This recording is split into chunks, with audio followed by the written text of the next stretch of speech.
안녕하세요. 네, 영양판정 문제풀이를 강의할 권수경이라고 합니다. 저희 이 과목이요, 영양판정하고 영양교육이 같이 있어요. 그래서 우리가 이제 6주 문제풀이 과정이니까, 한 3주 이렇게 되겠죠? 네. 근데 영양교육이 너무 짧죠?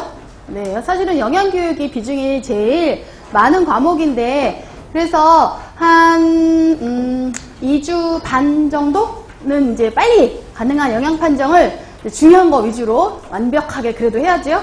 네, 그래서 중요한 거 위주로 정리를 하고, 그 다음에 이제 나머지 시간은 그 영양교육의 문제를 풀 거예요. 사실 영양교육이 그동안에 이제 기출됐던 거를 보더라도 문제 양이 제일 많아요.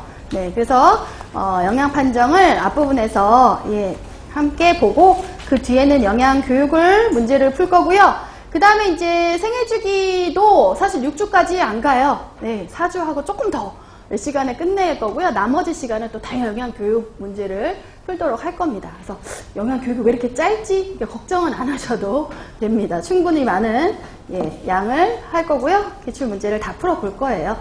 자, 그럼 이제 영양판정부터 보도록 하겠는데요. 자, 첫 번째, 지금 이게 195페이지네요. 네. 195페이지에 영양판정 문제에서, 요 첫 단원에는 식사평가와 신체 계측이 나와 있고, 그 다음에 이제 다음번에 나오는 단어, 다음 장에서는 보면 생화학하고 임상조사 이렇게 나와 있는데요. 요 네 가지가 사실은 우리가 영양상태를 평가하기 위해서 직접 조사하는 방법이 요 네 가지죠. 식사, 신체, 생화학, 임상 이렇게. 근데 오늘은 이렇게 앞부분에서 식사평가와 관련된 내용이라든지 신체 계측에 관련된 내용 문제를 풀어보도록 하겠습니다. 네, 1번 볼까요? 다음은 무엇에 대한 설명인가? 그래서 지금 1번, 2번, 3번, 4번, 5번에 대한 것은 이 5번 문장이 전부 다 한 가지 식사조사법을 설명하고 있는 거예요.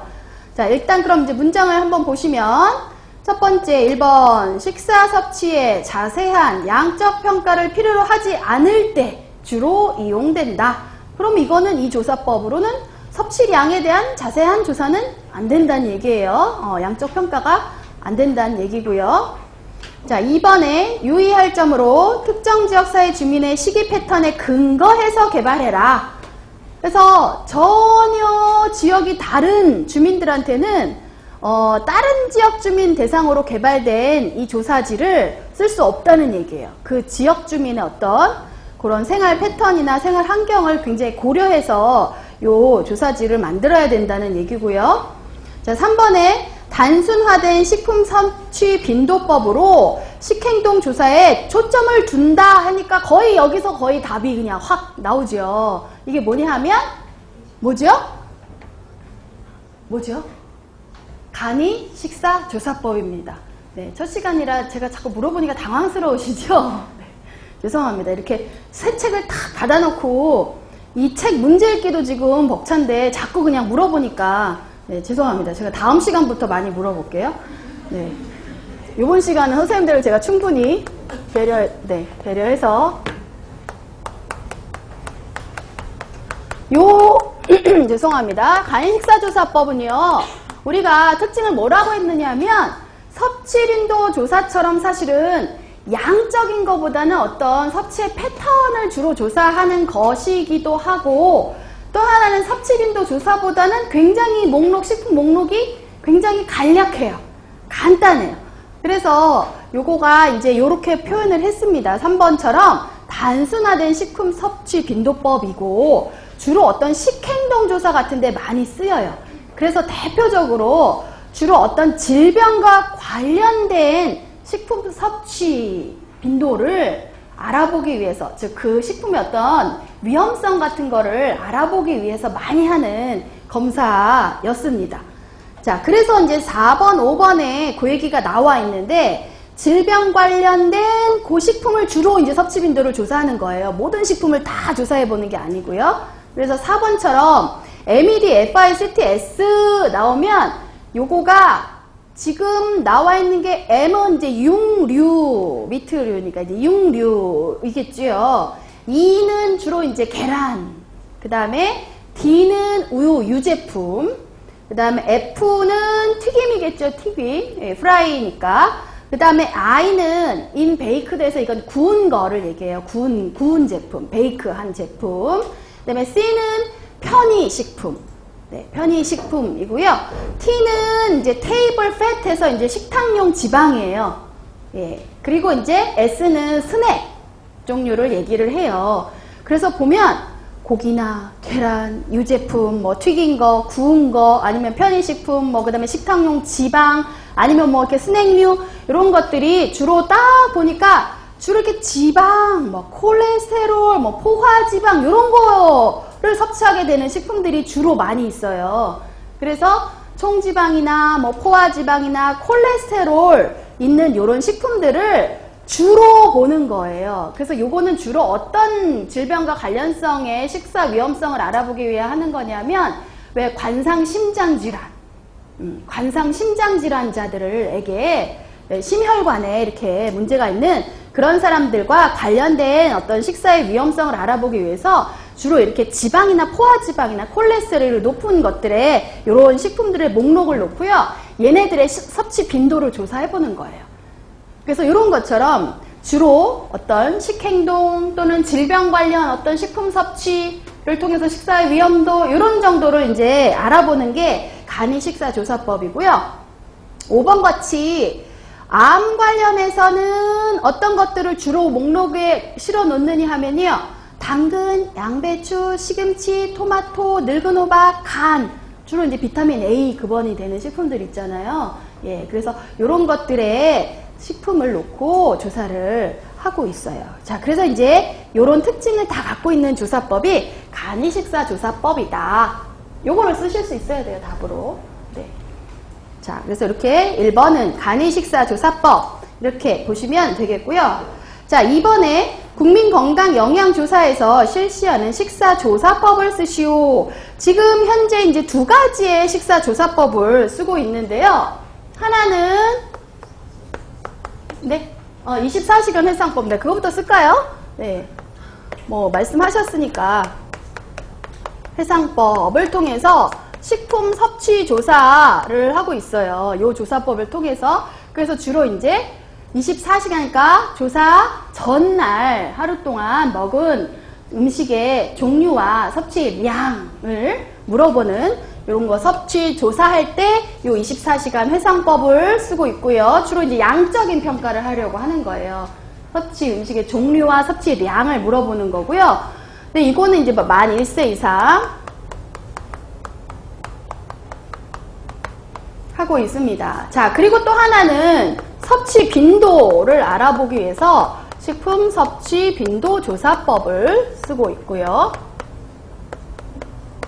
요거는 이제 만 19세에서 64세 대상으로 하고 있고요.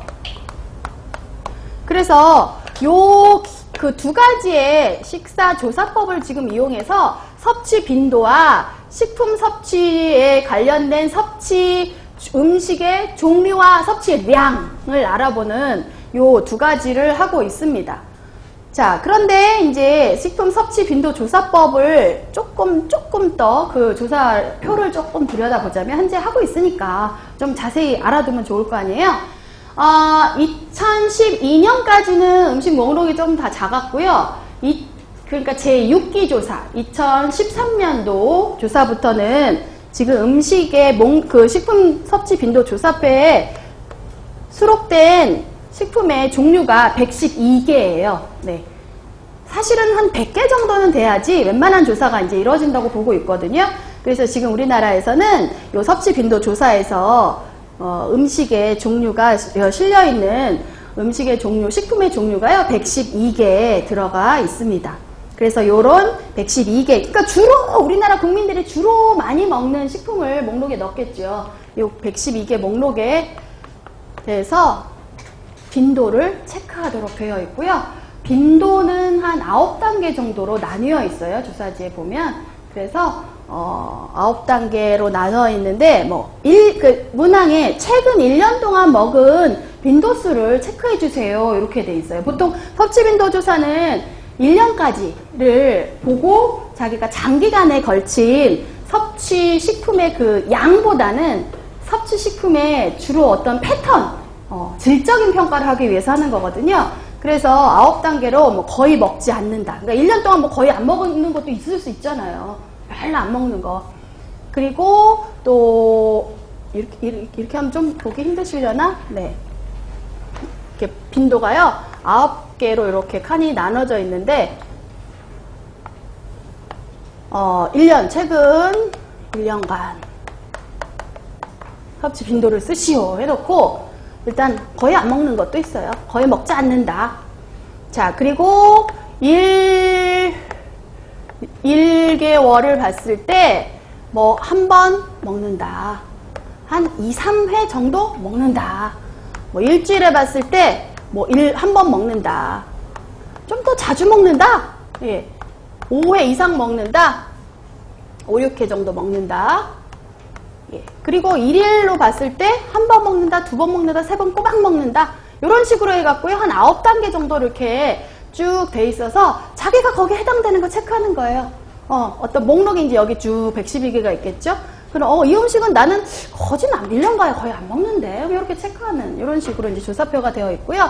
그 다음에 이제 우리나라에서 이제 그 섭취빈도 조사하는 조사표에 보면은 여기에 1회 평균 섭취량이 얼마냐도 사실은 체크하도록 되어 있지만 여기서 물어보는 거는 자세하게 쓰라는 건 아니고요. 그냥 요것도 한 3개, 뭐 많으면 한 4개 문항 정도가 있어서 그 중에 하나 체크하라고 돼 있어요. 예를 들어 밥은 이제 한 공기인데 어떤 사람은 뭐 평소 먹을 때 한 번 먹을 때 그냥 나는 반 공기만 먹는다. 아니다, 난 한 공기 먹는다. 뭐 1과 2분의 1, 뭐 2 이런 식으로 해서 이 중에 평소에 한 번 먹는다는 거 주로 얼마 정도 먹는지도 사실은 간단하게는 체크하게 돼 있어요. 그러니까 내가 정확하게 먹은 양을 쓰는 건 아니지만 그냥 요 중에 하나에 그래도 그냥 체크하도록 이런 식으로 이제 조사지가 지금 되어 있는데 4기 조사부터는 2013년 6기 조사부터는 이런 조사표를 이용해서 하고 있습니다. 자, 어쨌거나 이렇게 2가지 방법을 쓰고 있고요. 방법을 쓰시오 했으니까 2가지를 쓰시면 되겠습니다. 3번 볼까요? 이게 2011년도 전남에서 나왔던 거네요. 자, 보시면 객관식으로 나와서 이제 옳은 것을 골라라 이렇게 돼 있었거든요. 자, 1번 단백질 섭취량. 이거 우리 이제 영양 판정의 이론 교재에 생체 지표 해갖고 이 처음에 앞부분에서 한번 간단하게 정리를 했던 거예요. 그래서 보시면 자, 1번에 단백질의 섭취량 알아볼 수 있는 생체 지표는요. 뭐였죠? 주로 소변을 갖고 했죠. 소변 24시간 묘에서의 배설량을 갖고 알아봤어요. 그래서 단백질 섭취량은 24시간 묘에서의 뭘 갖고? 질소 배설량. 24시간 묘의 질소 배설량을 갖고 여기서 이제 앞으로 제가 묘라고 하는 거는 24시간 묘를 얘기를 하는 거고요. 근데 사실 솔직히 얘기하면 또는 질소량, 소변에 나오는 질소량, 묘 질소량 24시간 동안 이게 받는다는 게 굉장히 좀 어렵거든요. 그래서 24시간까지는 안 하고 그냥 간단하게 하는 경우도 있긴 있어요. 그래서 우리가 보통은 그냥 묘 질소량 이렇게 정리하시면 되겠습니다.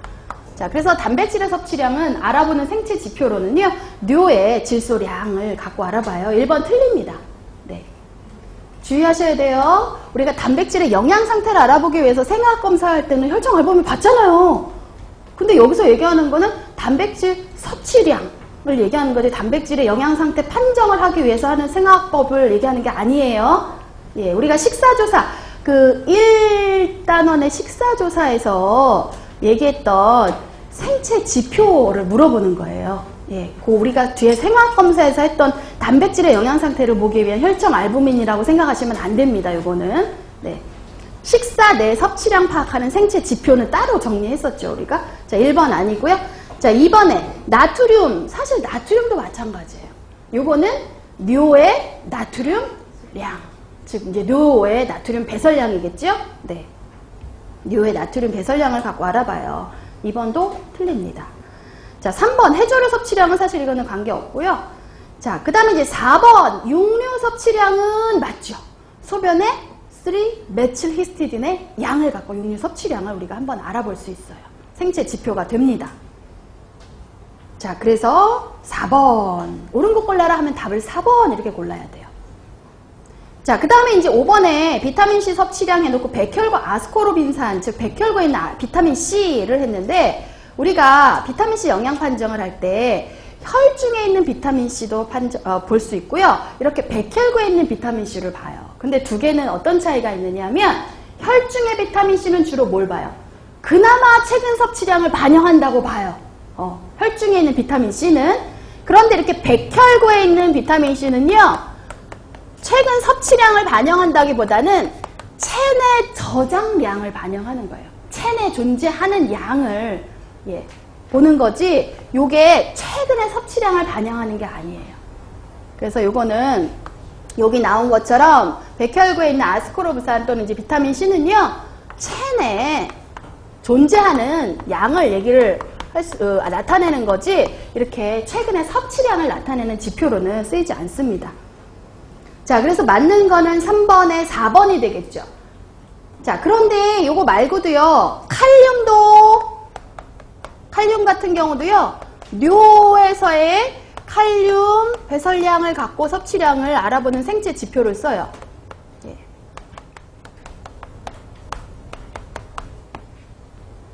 자, 또 하나는 뭐냐면, 여기는 없는데, 지방의 종류를 알아볼 때, 지방 조직, 우리 그 밑에, 그 피하 지방 밑에 지방 조직 있잖아요? 피하 지방 조직에 지방산 조성을 갖고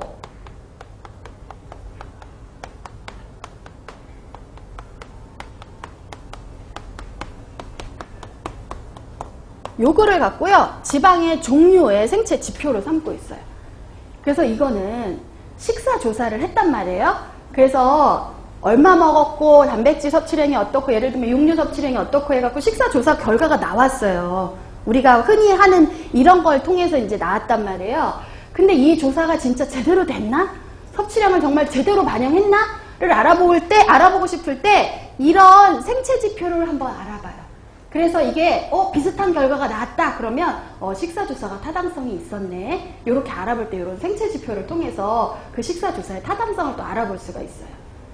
자, 그래서 여기서 옳은 거 골라라 했으니까 요거는 4번입니다. 4번. 자, 4번밖에 없어요. 맞는 게 지금. 네. 자, 4번 문제 보죠. 자, 요거는 이제 2011년도 기출 문제가 되겠습니다. 자, 보시면 다음은 12세 남학생인 연우 경수가 일주일간 섭취한 에너지의 평균값이다. 이 결과에 따라 영양지도를 계획을 하려고 할 때 두 학생에 대해 각각 2가지 조사만 실시한다면 조사 항목이 가장 잘 선택된 것은, 자, 요거는 뭐냐 하면 식사조사법을 우리가 어떤 걸 쓸 것인가 할 때 내가 알고자 하는 것을 잘 나타내는 조사법을 내가 선택을 해야 돼요.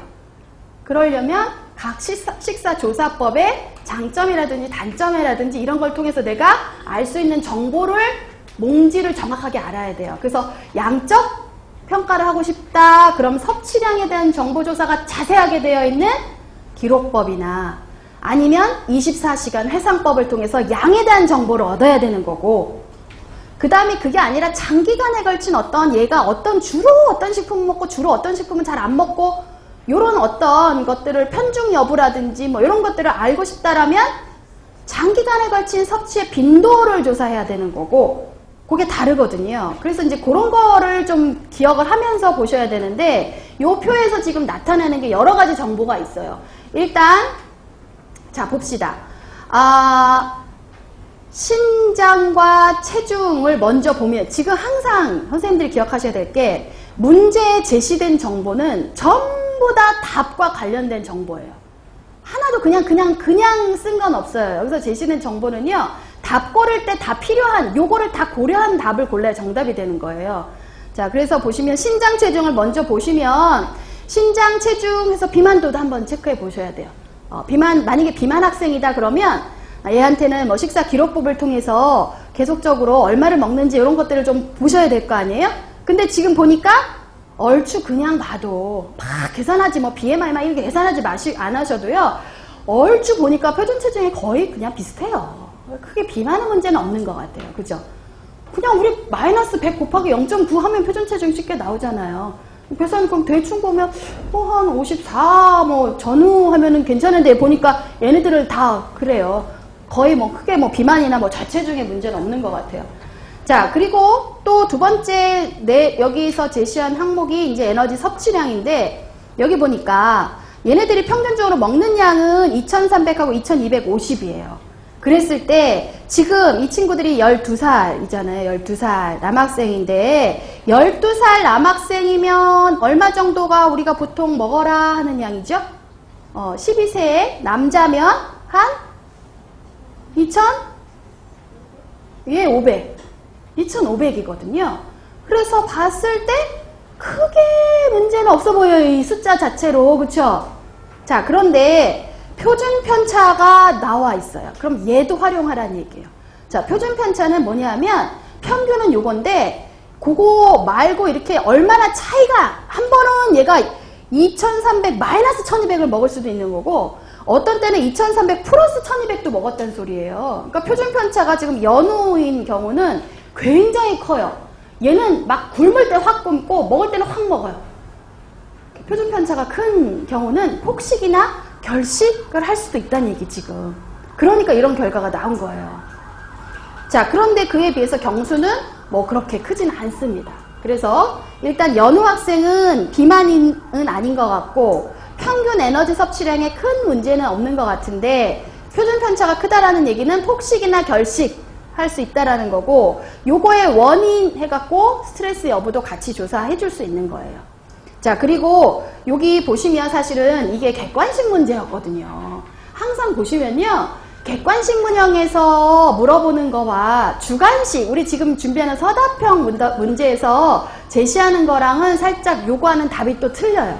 그래서 요거 같은 경우는 여기 보기에 있는 문장 한번 쭉 보시면서 답을 고르시는 게 훨씬 이제 편하긴 한데요. 자, 일단 그래서 연우는 폭식이나 결식 여부 검사를 좀 해줘야 되고요. 자, 그리고 또 하나, 여기 섭취 비율이 나왔네요. 그럼 요것도 고려하라는 거예요. 요것도 뭔가 답 고를 때 필요하다는 얘기예요. 그래서 보시면 섭취 비율, 에너지 이제 섭취 비율이 우리가 알고 있는 적정 비율하고 한번 비교를 해보세요. 자, 그래서 지금 18세 아직 안 된 친구들이니까 적정 비율이 탄수화물은 55에서 한 65 정도 사이면 큰 문제 없는 것이고, 단백질이면 뭐 7에서 한 20 정도 뭐 문제 없죠. 자, 지질 같은 경우는 이제 15에서 30 정도에 해당되면 되는데, 지금 이제 이 친구 같은 경우에 조금 경수 같은 경우는 비율이 우리가 알고 있는 적정 비율하고 조금 차이가 있어 보여요. 그래서 탄수화물 비율이 조금 적고 지방의 비율이 많은 편이기 때문에 얘가 주로 어떤 식품들을 좀 먹는지, 어떤 식품으로 좀 편중해서 먹는지를 좀 볼 필요가 있단 말이에요. 자, 그랬을 때 어떤 식품을 좀 편중해서 먹나, 주로 이런 거 볼 때 뭐를 하면 좋다 그랬죠? 네, 섭취빈도 조사하고요. 자, 그래서 이제 보기를 한번 보시면 답이 딱 나옵니다. 그래서 이런 문제는 사실 객관식 문제에서 나올 수 있는 문제 형태예요. 자, 보기에서 고르시는 거예요. 1번, 연우와 경수는 모두 식품 섭취 빈도와 신체 활동량 조사가 필요하다. 섭취 빈도는 사실 경수는 필요한 것 같아요. 그렇지만 연우는 뭐 크게 섭취 빈도라든지 이런 것들 뭐 적정하게 먹잖아요. 에너지 적정 비율. 그래서 뭐 어느 거에 편중됐다든지 뭐 이런 거에 큰 문제가 없기 때문에 굳이 그런 것들의 섭취 빈도를 뭐 조사할 필요는 없을 것 같이 보여요. 만약에 신체 활동량 조사가 필요하다라면 어떤 경우에는 신체 활동량 조사하면 좋을까요? 비만 학생이다. 그럴 때는 이런 신체 활동량 조사도 하면 좋아요. 예. 근데 1번은 아닙니다, 지금. 자, 2번에 연우와 경수는 모두 폭식 및 결식 스트레스 여부 조사가 필요하다라고 했는데 사실은 누가 요 검사가 필요하다고 그랬죠? 연우의 경우에. 얘는 폭식이나 결식이 지금 의심이 되는 상황이에요. 표준 편차가 너무 크기 때문에. 자, 그래서 요 2번도 틀립니다. 경수는 이 검사를 굳이 지금 별로 이쪽으로 의심되지 않아요. 필요 없습니다. 3번, 연우는 섭취 빈도와 신체 활동량 조사, 경수는 식습관과 생활습관 조사가 필요하다. 뭐 딱히 들어맞는 것 같진 않아요. 자, 그럼 이제 4번 보기를 보시면 그냥 바로 답으로 고르실 수가 있습니다. 연우는 폭식 및 결식과 스트레스 여부 조사, 경수는 섭취 빈도와 식습관 조사가 필요하다. 아까 그 앞에 정보 때문에 이렇게 되는 거예요. 표준 편차가 너무 크다라는 얘기는 확 굶었다가 확 먹었다가 할 수 있다라는 얘기고요. 그 다음에 적정 비율에 좀 차이가 난다는 거는 어떤 한쪽 영양소 섭취가 너무 많다. 빈도가 너무 높을 수 있는 거예요. 그래서 어떤 식품 섭취의 패턴을 좀 봐야 될 필요가 있는 거죠. 자, 그래서 답을 4번으로 골라주시면 되고요. 만약에 신체활동량 조사 같은 경우는 이제 비만 학생인 경우는 이런 조사가 필요할 수 있습니다. 자, 답은 4번 해주시면 됩니다. 그래서 이런 식사조사를 물어보는 문제에서는 항상 식사조사법의 장단점 특징을 정확하게 알고 그거에 해당되는 그런 지금 요것처럼 요런 경우에는 어떤 조사법이 좋으냐 뭐 이런 식의 문제가 많이 났었어요. 그거는 그 장단점과 특징을 정확하게 알고 계셔야 이 조사법은 주로 어떤 거를 내가 정보를 얻을 수 있고 어떤 걸 평가할 수 있는 방법이다라는 걸 아셔야 어떤 경우에 그 조사법을 쓸 것인가, 내가 뭘 알고자 할 때 그 조사법을 쓸 것인가 답을 고를 수가 있습니다. 자, 마찬가지예요. 5번도 마찬가지입니다. 그래서 이런 형태의 문제가 여러 번 나왔다는 거죠. 사실은 선생님들이 제가 사실은 여기 기출문제 위주로 우리가 뭐 시간이 그렇게 많지 않기 때문에 사실은 기출문제도 100%는 다루지 못하지만 기출문제 위주로 푸는 이유가 있어요. 중요한 부분이 다 거기 있고요. 거기에서 그렇게 벗어나질 않아요. 비슷한 문제가 계속 납니다. 예, 그럼에도 불구하고, 그럼에도 불구하고, 자, 그래서 5번도 마찬가지예요. 그래서 이 기출문제를 계속 보다 보면, 이게 내고 싶은 사람은 그냥 이거 내고 싶은 거구나, 여기에서 내고 싶은 거구나, 요거를 물어보고 싶은 거구나가 조금 감이 오시거든요. 그럼 그런 것들에 대한 정리를 더 확실하게 해서 시험장에 가시면, 크게 답할 때 문제가 없으신 거예요. 뭐, 사실은 뭐 출제하는 교수님들께서 막 억지로 막 중요하지도 않은 이상한 거를 내거나 그러지는 거의 않으시거든요. 예. 자, 5번도 볼게요. 영양교사는 초등학교 급식소의 잔반 중에서 채소 반찬이 제일 많은 것을 보고 학생들의 평상시 채소 편식 실태를 파악하고자 한다. 평상시. 그러니까 하루가 아니라 그냥 조금 시간이 평상시 조금 이 기간이 좀 길어요. 그죠? 실태를 파악하고자 한다. 양을 파악하고 싶은 게 아니고요. 예. 실태, 섭취의 패턴을 좀 알고 싶어요. 그리고 조사 기간은 그냥 짧아요. 그랬을 때 조사 기간과 이 사람이 알고자 하는 게 양이냐, 어떤 패턴이냐, 이런 걸 봤을 때 가장 적절한 식사조사법은 했으니까 일단 실측, 사실 실측도 기록법 중에 하나입니다. 저울을 갖고 재는 실측, 식사기록법 이런 것들은 주로 양을 평가하고 싶을 때 하는 거예요. 양적 평가. 그리고 24시간 해상법도 마찬가지. 양에 대한 평가하는 거고요.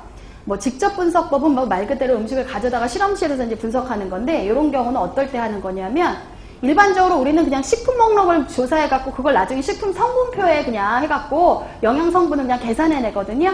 근데 식품 성분표에 없다라든지 그 식품이 또는 이게 음식하고 나중에 이렇게 했을 때 함량이 굉장히 많이 달라질 것 같다라든지 조리 후에 영양소 함량이 우리가 기존에 알고 있는 성분보다 굉장히 뭔가 이렇게 변화가 확 있을 것 같을 때는 하지만 거의 안 합니다. 사실은. 식사조사법에서 직접 분석법은 거의 안 하고 있고요.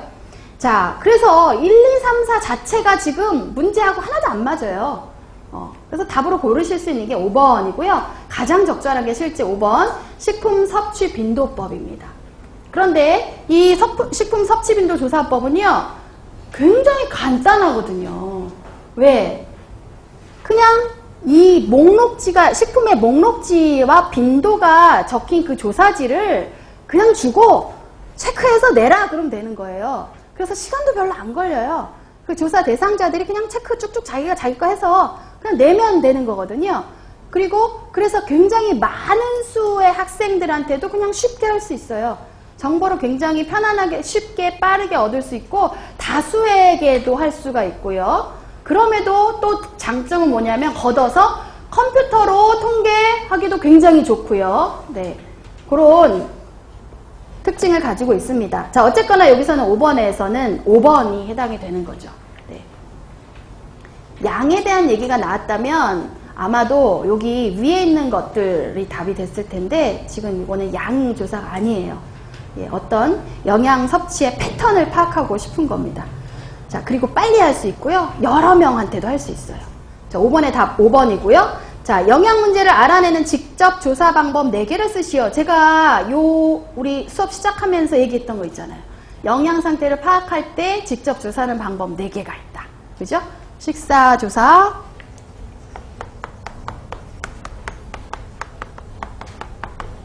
예, 신체 계측,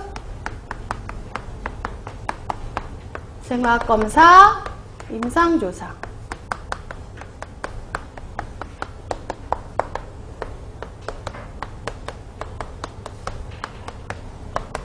자, 이렇게 4가지가 있습니다. 근데 이거는 그냥 우리 밥 먹고 나서 피곤하니까 잠깐 재밌게 얘기해 보자면, 가끔가다 ABCD 방법을 쓰시오. 그럼 요거 쓰시면 돼요. 요거. 왜? 자, 이게 영어로 표현하면 이렇거든요.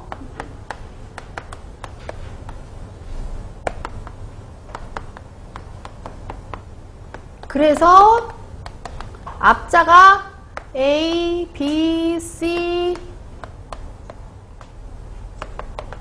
자, 흘려서도 뭐라고 하지 마세요. 이게 흘렸어서 철자 모르겠는데 나 너무 알고 싶다. 사실 그렇게 꼭 철자를 꼭 아실 필요는 없지만, 나 너무 알고 싶다 그러시면요, 복습하는 의미에서 한번 찾아보시면. 네. 자, 그래서 이제 ABCD 해서 ABCD 법을 쓰시오. 그럼 그냥 요 순서대로 그냥 써주세요. 예, A, B, C, D 이렇게 해주시면 되겠습니다. 자, 7번 영양조사 시 조사 대상 선정을 위한 방법에 대한 설명이다. 괄호 안에 알맞은 말은 사실은 뒤쪽에 보면 영양조사 실시의 과정을 한번 이제 정리는 할 거예요. 그런데 이제 여기에서는 그 정리는 이제 나중에 뒤에 할 테니까, 여기에서는 일단 조사 대상 선정에 대한 것만 좀 따갖고 먼저 보실 거예요. 자, 가번에 전체 조사는, 근데 나번에 표본 조사는, 그러니까 대상 선정하는 거는 사실은 대상 전체를 다 전수조사하는 조사법도 있을 수 있고요. 그냥 전체 중에 표본을 뽑아서 하는 표본 조사도 있을 수 있어요. 자, 우리나라에서 하는 이 국민건강영양조사도요, 우리나라 국민을 다 못합니다. 그렇기 때문에 표본을 뽑아서 하고 있죠. 자, 그래서 가번 같은 경우는 대상자 전원을 하는 전체 조사인데요. 이거는 시간, 노력, 비용이 굉장히 많이 들고요. 부정확한 방법이에요.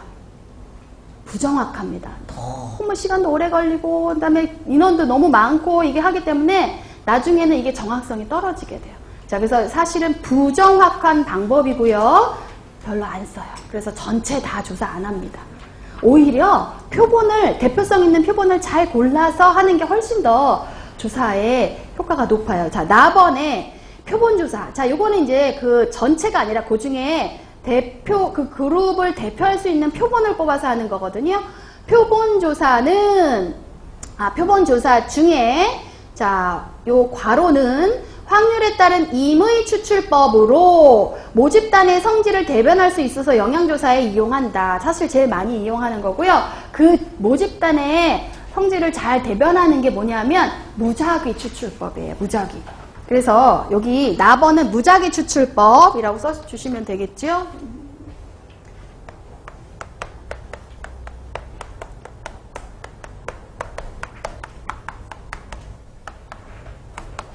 확률적인 방법이고요. 확률적으로 표본을 뽑는 방법이고요. 예, 그리고 누구나 다 뽑힐 확률이 0이 아니에요. 누가 뽑힐지 몰라요. 그래서 무작위로 뽑는 방법이고요.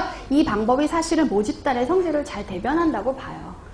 자, 그래서 영양조사에 많이 이용합니다. 자, 답번. 그런데 이제 표본을 뽑는 방법 중에서도요, 유의적 추출법이라는 게 있어요. 자, 요거는 뭐냐 하면, 조사자가 자기 나름대로의 어떤 뭔가 생각을 갖고, 미리 어떤 생각을 갖고 그거에 맞춰서 뽑는 거예요. 그래서 요거는 조사자의 주관에 의해 표본이 정해지는 방법입니다.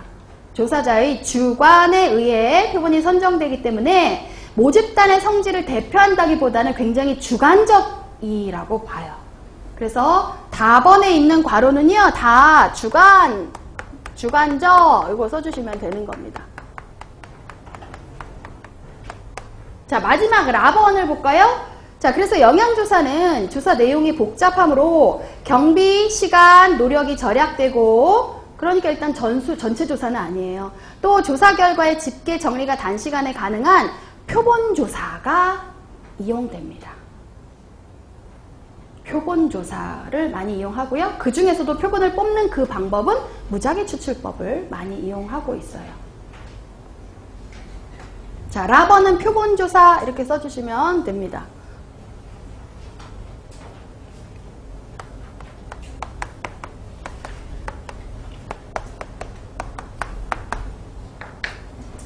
자, 근데 사실은요, 요거는 너무 사실은 조금 이렇게 단편적인 문제고요. 요거보다는 영양조사의 전체 실시 과정 있잖아요. 그거는 순서대로 한번 꼭 정리를 해보셔야 돼요. 나중에 뒤에서 우리 정리해 볼 거예요. 자, 그게 더 중요합니다. 자, 8번에, 자, 이건 진짜 간단한 문제죠. 질병과 시계와의 관계를 규명하기 위해 정보를 얻고자 한다. 목표가 이거 얻고 싶은 게 목표예요. 그러면 요거를 얻을 수 있는 조사법에서 가장 적절한 식사 조사 방법은 무엇인가? 요거죠. 네.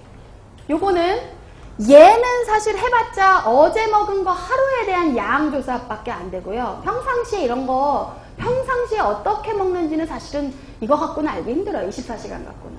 그런데 섭취 빈도 조사는 아까 보셨다시피 1년을 쭉 봤을 때 내가 전반적으로 어떤 걸 많이 먹고 전반적으로 어떤 걸 적게 먹고가 나타나기 때문에 우리 질병은 하루 이틀 먹은 것 때문에 나타나는 건 아니잖아요. 조금 장기간의 식사가 이제 쌓여갖고 나타나는 거기 때문에 이렇게 장기간에 걸친 식품 섭취 패턴을 알아볼 수 있는 방법, 요거를 하셔야 질병과 식이와의 관련성 연구를 우리가 할 수가 있고요. 그런 관계 규명하기 위한 정보를 얻을 수가 있습니다. 자, 8번의 답은 식품 섭취 빈도 조사법이 되겠고요. 자, 2013년도도 이렇게 났어요. 똑같은 문제가 지금 보시면 거의 비슷한 문제예요. 사실은 2011년도에 난 문제나 2013년도에 난 문제나, 그렇죠? 식사조사법이 특징이 뭐냐, 즉 어떤 정보를 얻을 수 있는 조사냐, 요거를 계속 물어봤어요. 자, 9번, 요건 2013년도에 나왔던 문제고요. 다음은 초등학교 4학년 여학생이 영양상담 신청서에 간략하게 적은 자신의 식생활 문제이다. 영양교사가 학생의 채소 섭취 실태를 진단하기 위한 활동으로 가장 옳은 것은, 네, 보면 여기 이제 저는 어려서부터 시금치 나물을 싫어했기 때문에 식사 때마다 엄마랑 다투게 되었고 몸에 좋다며 끝내 먹이신 엄마 때문에 이제 시금치 나물은 보기도 싫고 집 밖에서도 절대로 먹지 않습니다. 아휴, 참, 네, 안타까운 상황이죠. 네. 도대체 왜 시금치 나물을 먹지 않으면 안 되나요? 그래서 이제 결국 뭐예요? 어떤 거를 안 먹는다잖아요. 이거는 얘가 편식하는 거예요. 안 먹는 거예요. 자, 그랬을 때 지금 량을 알아보고 싶은 게 아니고요. 섭취 실태, 섭취의 패턴, 어떤 식품을 주로, 어떤 걸 주로 먹고 어떤 건 주로 안 먹고 지금 이제 요거를 얘는 조금 알아봐야 될 필요가 있단 말이에요. 자, 그랬을 때 1번 혈중 비타민C 수준을 측정하여 채소의 편식 정도를 파악한다. 비타민C 갖고 채소 편식을 알 수 있을까요? 혈중 그 수치로? 예, 그런 건 아니죠. 그죠? 비타민C의 영양 상태 정도는 알 수 있겠지만 편식 정도를 알아보기는 힘들어요. 자, 2번에 학생의 아침 결식 빈도를 조사하여 시금치 나물을 기표하게 된 원인. 사실 이게 거의 보기가 억지로 만든 보기들이에요. 관련성은 별로 없어요. 그렇죠? 네, 아침 결식과 뭐 시금치를 편식하는 것과 뭐 이건 별로 크게 관련성이 없지요. 3번에 식습관 채소 기호들을 조사해 위 학생과 동일한 영양 문제가 있는지, 지금 얘에 관련돼서 더 알아봐야 될 거거든요. 얘가 이런 상황이니까 혹시 어떤 다른 영양 문제가 있는지 이런 걸 알아보고 싶은데 친구들을 뭐 이렇게 할 필요는 없겠죠. 자, 4번에 24시간 회상법을 이용하여 하루 식사 내용을 정확히 파악하므로 기피 현상을 분석한다. 이거 아까 말씀드렸다시피 24시간 회상법은 사실은 뭐예요? 양에 대한 평가할 때예요. 얘가 지금 요거 먹고 있는데 이게 얘가 먹어야 되는 권장량 대비 작으냐 많으냐 이런 거예요. 그래서 요것도 이 시금치의 편식 실태를 파악하는 방법이라고는 보기 어렵죠. 자, 그럼 이제 답이 5번이 될 수밖에 없겠죠. 채소에 대한 평상시 섭취 정도를 파악하기 위해서 요거 해야 돼요. 요거 식품 섭취 빈도 조사법을 이용하여 파악하고, 그리고 이제 채소에 대한 기호도까지, 그러니까 채소 전체로 편식하는 건가, 시금치만 안 먹는 건가, 이런 것까지는 알아볼 수 있겠죠. 네. 그래서 보기 5번입니다. 그래서 이것도 사실은 객관식에 해당 조금 더 적당한 문제의 유형과 보기로 해서 답을 고르도록 나왔던 거지만 중요한 거는 항상 이 식사조사법을 선택할 때 어떤 걸 알고 싶어서 하는 건지 그거는 정확하게 잘 정리해 놓으라는 거예요. 중요한 부분이다 이거예요.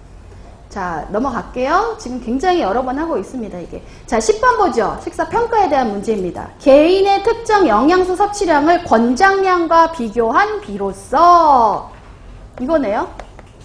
영양소 권장량 분의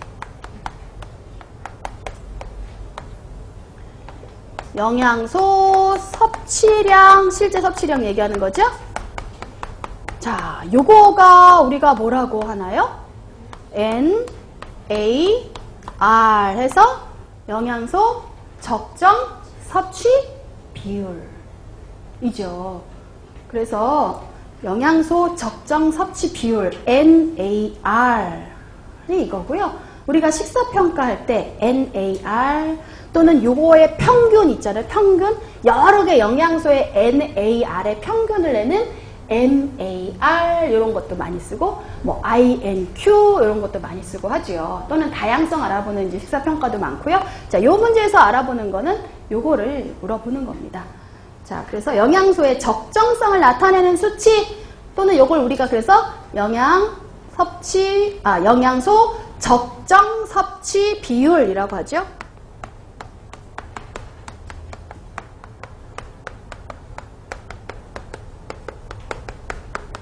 그래서 권장량분의 섭취량 하면 되는데 주의할 거는 요거 최대값이 1이에요. 1이 넘어서는 계산 결과가 나와도 그냥 1로 하셔야 되는 겁니다. 예를 들어 비타민C 같은 경우에 권장량이 100인데 내가 하루에 150 먹었다. 그래도 그냥 NA 최대값은 1이니까 그냥 1 이렇게 해주셔야 돼요. 네. 자, 그건 주의를 하시면 되겠고요. 자, 여기서 원하는 답은 NAR, 영양소 적정 섭취 비율입니다. 자, 11번은요, 이건 이제 다시 식사조사법으로 돌아왔어요.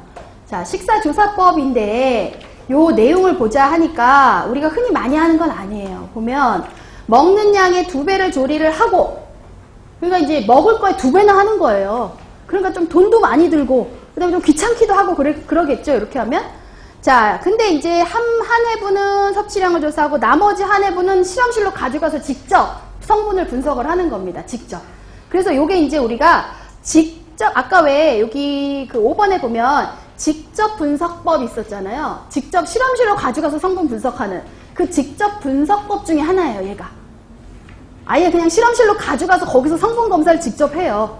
그래서 이게 직접 검사법, 직접 분석법 중에 하나인데 그 중에서도 동량수거법이라고 합니다.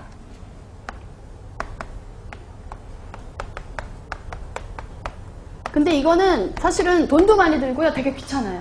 먹을 걸 2배를 항상 만드는 2배. 그래서 요거를 이제 2배를 만들어서 하나는 섭취량 조사하고 하나는 아예 실험실로 가져가서 거기에서 직접 그 식품을 성분 검사를 직접 분석을 하는 거예요. 이게 동량수거법이고요. 사실 직접 성분 분석법은 잘은 안 써요. 자, 근데 이제 요거 말고도 이렇게 직접 실험실로 가져가서 성분 분석하는 게 2개 정도는 더 있어요. 그냥 이름 정도만 좀 기억을 해 놓으시면 뭐가 있냐면 일부 음식 수거법.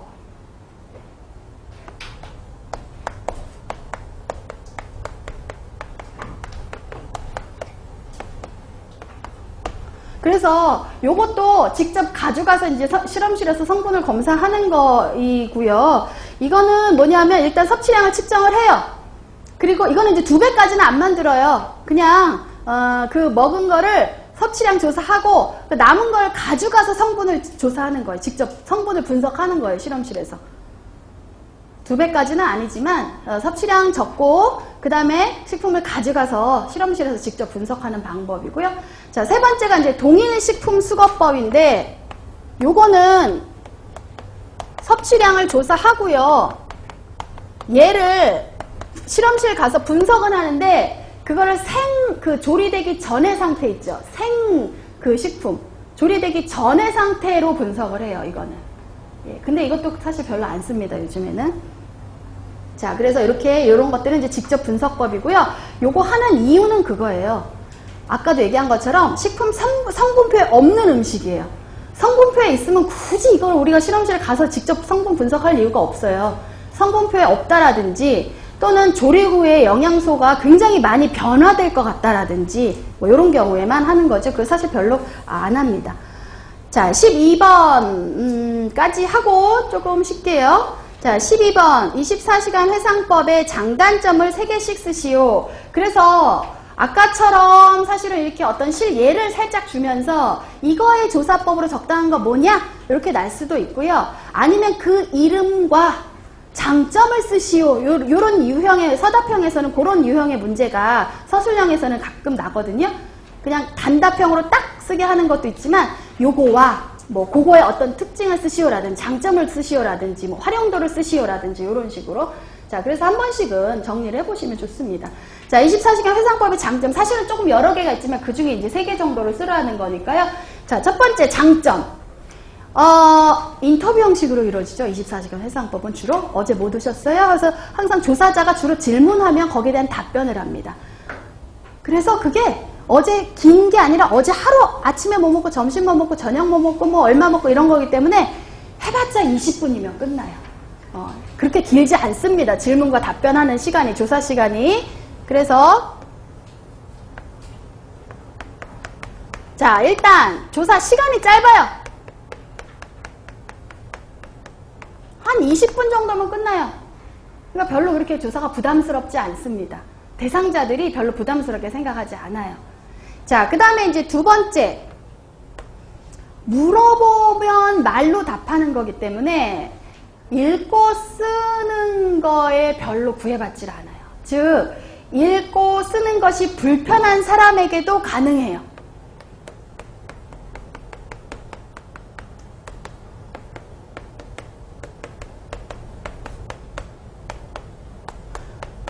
식사 기록법 같은 경우는요, 대상자가 직접 자기가 먹고 재서 적고 이래야 돼요. 그래서 숫자 개념이나 어떤 거를 적어야 된다든지 문자라든지 이런 것들에 그 저울을 봐야 된다라든지 이런 것들을 할 수 없으면 안 돼요. 그래서 어느 정도는 조금 문자나 숫자나 어떤 수치에 대한 조금 수준이 필요하고요. 이거는 그렇지 않아요. 예. 자, 그리고 별로 돈도 들 것도 없어요. 자, 그래서 이제 이런 간단하고 응답자에도 부담이 없는, 그리고 크게 뭐 문자나 어떤 학력이 크게 필요하지 않은 방법이기도 하고요. 자, 뭐 여기에 뭐 하나 더 하자면 이거는 식생활을 변경할 우려가 별로 없어요. 보통 24시간 회상법은 예고 없이 해요. 딱 조사를 가서 어제 뭐 먹었어요? 이렇기 때문에 어제 먹은 거요? 이렇게 대답하는 거지. 자, 다음 주 화요일 날 24시간 회상법을 할 겁니다. 이런 식으로 예고하지는 않아요. 예, 그렇기 때문에 요거는 자기 평소 식생활을 막 변경한다거나 그럴 우려가 별로 없어요. 네, 그런 뭐 장점도 있고요. 자, 반면에 단점도 있습니다. 자, 이게 회상이잖아요. 그러니까 굉장히 기억에 의존하는 방법이에요. 그래서 기억에 의존하는 방법이기 때문에 요게 간혹가다 실제 섭취했는데도 불구하고 빠뜨릴 우려가 있어요, 사실은. 그래서 가능하면 조금 너무 어린 친구들이나 조금 연세가 너무 많으셔갖고 기억을 자세히 잘 못하시는 분들은 사실은 요거는 조금 직접 이렇게 물어보고 직접 답변을 듣는 거는 조금 어렵겠죠. 네. 자, 기억에 의존한다는 거, 빠뜨릴 수 있다는 거. 자, 두 번째는 기울기 수평화 현상이 나타날 수 있어요. 요거가 24시간 회상법에 나타나는 특징이에요. 자, 쉽게 얘기하면 섭취가 실제 먹은 게 그대로 똑같이 보고되는 게 아니라 실제 섭취량하고 이게 그 사람이 먹었다라고 이렇게 대답하는 보고량, 죄송합니다. 제가 거꾸로 적었네요. 수평화가 되려면 이쪽이 보고량이고요. 이쪽이 실제 섭취량이 돼야 돼요. 자, 그러면 사실은 실제 먹은 게 그대로 보고되면 똑같이 그대로 보고되면 이런 식으로 나타나야 되는데 그게 아니라 이렇게 기울기가 눕게 이렇게 나타나는 거예요. 기울기가 이렇게. 기울기가 수평화 이렇게 더 누워서 그 얘기는 뭐냐면 실제 먹은 것보다는 어떤 게 좀 많게 보고되고 많이 먹은 거는 조금 작게 보고된다는 거예요. 그래서 요 실제 적게 먹은 거는 조금 더 실제보다 많이 먹은 걸로 보고되고 실제 많이 먹은 거는 사실은 실제 먹은 것보다도 이렇게 좀 작게 보고될 수 있다라는 게 기울기 수평화 현상이고 요게 24시간 해상법의 단점, 특징 기억해 주셔야 돼요. 자, 그 다음에 이제 얘는 어디까지나 1일이거든요. 물론 1일 갖고는 그래서 단점에 요거 갖고는 사실은 평소 섭취량을 반영한다고 보기는 어려워요. 이거 한 번 먹은 것 같고 사실 이게 이 사람이 평상시 항상 이렇게 먹는다라고 말하기는 조금 어렵거든요.